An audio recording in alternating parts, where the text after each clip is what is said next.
Truk di depan ini hanya karena kelebihan muatan sedikit, menyebabkan poros depan patah seketika. Pemilik truk juga segera menghubungi bengkel di Peshawar, agar tidak mengganggu waktu pengiriman. Setelah mekanik dengan cepat melepas roda depan, ternyata lubang poros patah menjadi dua bagian. Untuk kerusakan yang parah ini, mekanik perlu melanjutkan melepas bagian yang terputus, dengan tujuan utama mengeluarkan pecahan yang patah. Mengingat poros depan ini sudah tidak bisa digunakan, bagian depan truk harus menggunakan penyangga spiral untuk mengangkat roda depan truk sepenuhnya agar tidak terbebani.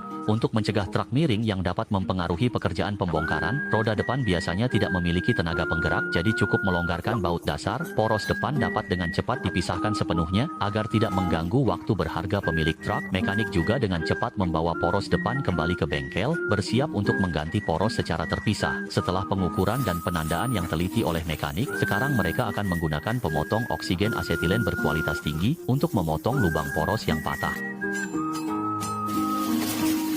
Mengingat panjang poros depan sudah berkurang, untuk mengembalikan poros ke pengaturan pabrik, maka dipilihlah suku cadang bekas yang sesuai, sehingga dapat mengganti panjang yang hilang akibat pemotongan sebelumnya. Meskipun poros diambil dari mobil yang sudah dibuang, selama tidak ada deformasi atau retakan, poros tersebut masih bisa disambung dan digunakan kembali. Untuk membuat poros terlihat lebih estetis, mekanik juga perlu menggunakan cat semprot untuk menutupi karat di permukaan. Kemudian setelah memastikan poros baru cocok, pertama-tama harus melakukan pengelasan titik sederhana pada retakan.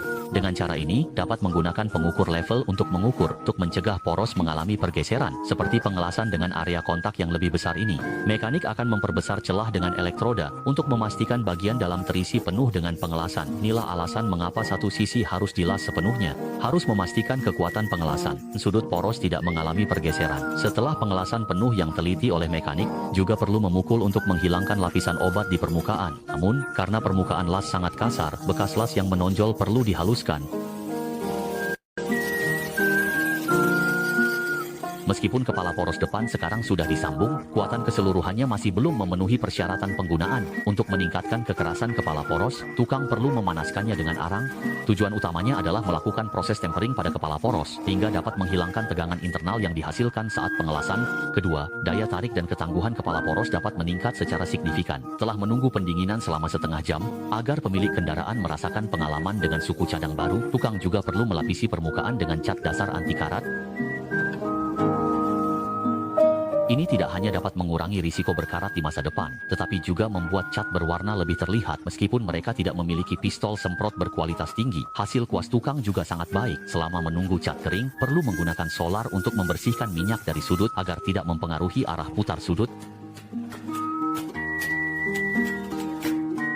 Dengan cepatnya tukang mengamankan poros vertikal. Sekarang mereka harus mengirimkan poros depan yang telah diperbaiki kembali ke lokasi menggunakan truk berkualitas tinggi mereka. Selanjutnya, poros depan perlu dipasang kembali ke tempatnya. Meskipun pekerjaan perbaikan di pinggir jalan ini sangat rumit, untungnya mereka memiliki banyak tenaga, sehingga proses pemasangan berjalan dengan lancar. Meskipun mereka tidak memiliki kunci pas lithium yang layak, pengalaman perbaikan para tukang selama bertahun-tahun memungkinkan mereka untuk dengan cepat mengencangkan mur sepenuhnya. Untuk memastikan bantalan sudut yang telah dibersihkan lebih lancar, tukang juga perlu mengoleskan pelumas baru untuk mencegah keausan akibat suhu tinggi saat berputar. Selanjutnya, sambungkan dan amankan batang kemudi dengan sudut. Karena selang rem mobil asli sudah tua, bengkel juga langsung menggantinya dengan yang baru, dan setelah memastikan semuanya benar, ban asli dipasang kembali ke tempatnya. Setelah melepaskan tekanan dari dongkrak yang mendukung bagian bawah, maka truk self-dumping dengan jembatan yang terputus ini sudah selesai diperbaiki. Menurutmu, bagaimana perbaikan poros depan seperti ini?